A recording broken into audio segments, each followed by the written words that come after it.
बिस्मिल्लाहिर्रहमानिर्रहीम। स्टूडेंट्स, आज हम बायोलॉजी नाइन्थ चैप्टर 1 का सेकंड टॉपिक पढ़ने जा रहे हैं, relationship of biology to other sciences.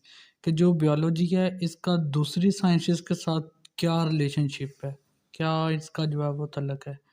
तो इससे पहले हमें एक टर्म को समझना होगा, और ये शॉर्ट क्वेश्चन भी है कि डिफाइन इंटरडिसिप्लिनरी साइंसेस। ठीक है, हम इसको इस तरह से डिफाइन करेंगे कि each branch of science has relationship with all other branches.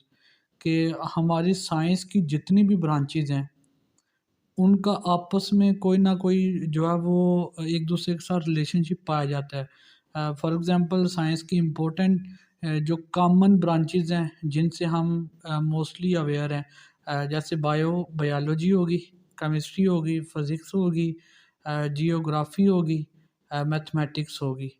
तो वो कहते हैं कि इन जो साइंसेस की ये जो ब्रांचेज हैं इनका एक दूसरे के साथ जो है वो कोई ना कोई जो रिलेशन पाया जाता है उसको हम कहते हैं interdisciplinary sciences.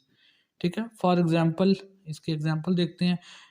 When studying the process of movement in animals, the biologist have to refer to the laws of motion in physics. क्या मतलब कि जब हम जो जानवर हैं, जब हम उनमें जो है वो हरकत का अमल पढ़ते हैं, मूवमेंट का प्रोसेस जो है वो पढ़ रहे होते हैं, तो जो बायोलॉजिस्ट होते हैं वो हमेशा इसको इंटर रिलेट करते हैं, को रिलेट करते हैं किसके साथ, laws of motion in physics के साथ। उसमें मतलब एक ओवरव्यू लॉ ऑफ मोशन का क्या था कि कोई भी बॉडी जो है वो उस वक़्त तक हरकत नहीं करती जब तक उसको कोई एक्सटर्नली जो है वो स्टिमुलाई ना मिले। तो एनिमल्स की मूवमेंट भी देखें तो उन एनिमल्स की भी जो मूवमेंट है वो किसी न किसी स्टिमुलस की बेस पे होती है। तो इस तरह से जो रिलेशन कायम होता है, जो रिलेशनशिप डिफरेंट ब्रांचेस के दरमियान बनता है, उसको हम कहते हैं इंटर डिसिप्लिनरी साइंसेस। अब देखें इसका जो डिफरेंट जो ब्रांचेज हैं उनमें फर्स्ट वन है बायोफिज़िक्स। मीन्स के बायोलॉजी और फिज़िक्स का आपस में जो है वो रिलेशनशिप। तो इसमें हम क्या करते हैं, deals with the study of the principles of physics which are applicable to biological phenomena. क्या मतलब कि हम बायोफिज़िक्स के अंदर फ़िज़िक्स के उन प्रिंसिपल्स को, फ़िज़िक्स के उन लॉज़ को, फ़िज़िक्स के उन असूलों का हम मतालिया करते हैं कि जो हम बायोलॉजिकल प्रोसेस के ऊपर जो है वो अप्लाई कर सकते हैं हमारे बायोलॉजिकली जितने भी जो है वो प्रोसेसेस होते हैं। For example there is a similarity between the working principles of lever in physics and limbs of animals in biology.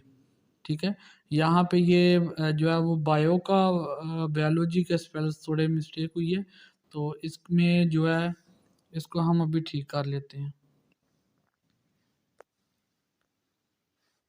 Biology, ठीक है स्टूडेंट्स। तो अब देखें जैसे ये नीचे मैंने ये डायग्राम आपने बनानी नहीं, वैसे आपको समझाने के लिए मैंने इसको यहाँ पे ऐड किया। अब देखें यहाँ पे आपको जो है वो ह्यूमन का मसल, उसका एल्बो और रिस्ट नज़र आ रही है।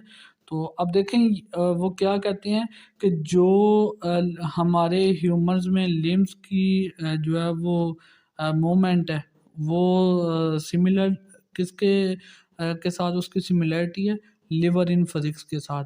अब देखें जैसे अब जो आपको ह्यूमन आर्म नज़र आ रहा है, इसमें हम जो है वो अपने हाथ से जो है वो लोड उठा रहे हैं, फलक्रम है, और फिर हमारे मसल जो हैं वो फोर्स लगा रहे हैं। तो इसी तरह आप देखें ये दूसरी पार्ट में कि वहाँ पे भी जो है वो लोड उठाया जा रहा है और फोर्स लग रही है। और फलक्रम, फलक्रम कहते हैं एक ऐसा पॉइंट कि जो किसी भी चीज़ पे जो है वो एक की रोल प्ले कर रहा हो, जो बेसिक रोल प्ले कर रहा हो। ठीक है, अब देखें यहाँ पे एल्बो जो है वो उसी के ऊपर सारा जो है वो लोड है। तो अब देखें जिस तरह से हम जो है वो लिम्स को या अपने मसल्स को हम जो है वो मूव करते हैं, इसी तरह से फिज़िक्स में जो है वो लीवर की मूवमेंट हो रही होती है। सेकंड नंबर पे है biochemistry. It deals with the study of the chemistry of different compounds and processes occurring in living organisms.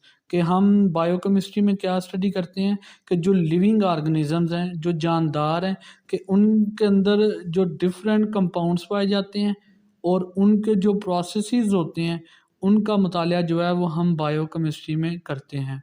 ठीक है। उनकी कमी अब देखें हम केमिस्ट्री को किस तरह से डिफ़ाइन करते हैं। हम कहते हैं कि chemistry is the branch of science in which we study the chemical composition properties of different matters and compounds. ठीक है।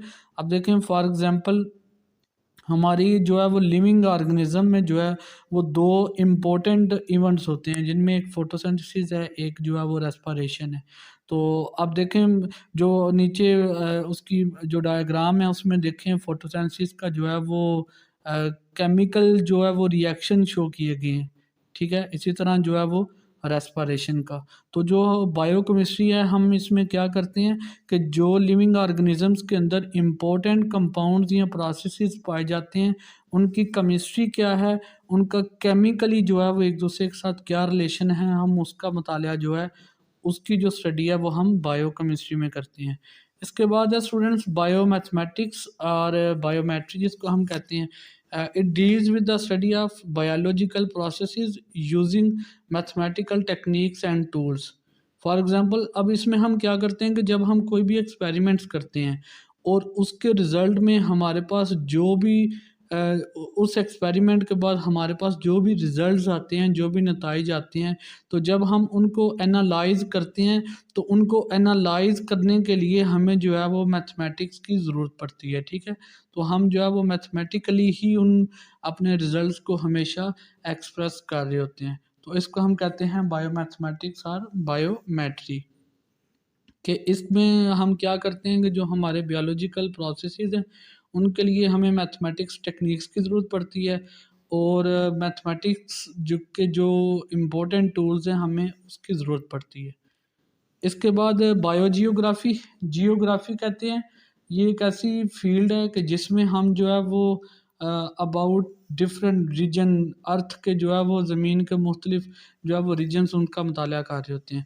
तो बायो के हवाले से इसमें हम क्या करते हैं, it deals with study of the occurrence and distribution of different species of living organisms in different geographical regions of the world.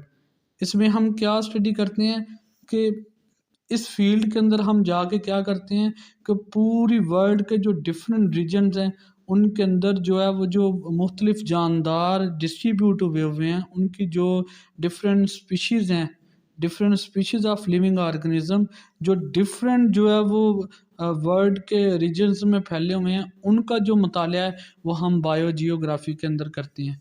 तो इसमें हम क्या करते हैं कि जो जियोग्राफी फॉर एग्ज़ाम्पल एक रीजन में जो है वो बफेलोज़ बहुत ज़्यादा मौजूद हैं। तो हम क्या है कि हम उन बफेलोज़ के अगर करैक्टर्स का जो है वो स्टडी करना चाहते हैं तो हम क्या करेंगे, बायोलॉजिस्ट इस फील्ड के लोग क्या करते हैं कि वो बायोजियोग्राफी जो है वो क्या करते हैं कि उस रीजन की जो जियोग्राफिकल करैक्टर्स हैं उनको वो स्टडी करते हैं और उसी बेस पे उनको पता चल जाता है कि इन लिविंग ऑर्गेनिज्म का के जो हैं वो करैक्टर्स क्या हैं। इसके बाद लास्ट वन है बायो इकनॉमिक्स। इकनॉमिक्स कहते हैं माशियात को।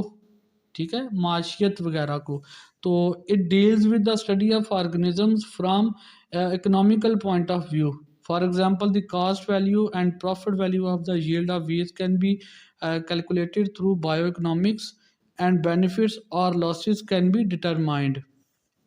क्या मतलब कि हम जो है बायो इकोनॉमिक्स के थ्रू क्या करते हैं कि अपनी जो गंदम की पैदावार है, ठीक है, हम उसका जो प्रॉफिट है, उसकी जो कास्ट है, उसकी कितनी रकम बनती है, वो अगर हम जो है वो काउंट करना चाहते हैं और फिर उसकी बुनियाद पे अगर जब हम ये देखना चाहते हैं कि हमें इस दफ़ा जो है वो गंदम की पैदावार से फ़ायदा हुआ या नुकसान, इस तरह का इस तरह की जो स्टडी है वो हम बायो इकोनॉमिक्स के अंदर करते हैं।